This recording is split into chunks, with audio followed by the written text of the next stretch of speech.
Wala pas mo nag-overhaul na. Unsa man na? Pagka-overhaul nga. Nagana magagamay ang pisa. Mabakal ko alam ito.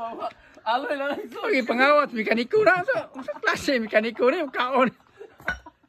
Mukaon ni ko. Mukaon ni pisa gagamay man na. Matay mahumang ka nag-overhaul ang trabaho na mo, Jo. Oh. Pandamay ang trabaho. Asa mo ka nag-practice na UGT?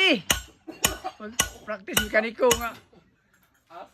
Ang mga pisa na nag-ana magagamay.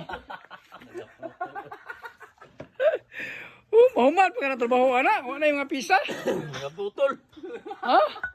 Mga putol na lang. Ya, usa pa kaayo na. Kasama antas tagiya na. Saan nga pag-overhaul na mo na overhaul? Andal lagi. Di naman siya na overhaul. Overhaul naman gano'n na. Overhaul kawat na. Pandamay yung trabaho ah. Dado. Wa dyan yung nagkadimao na do.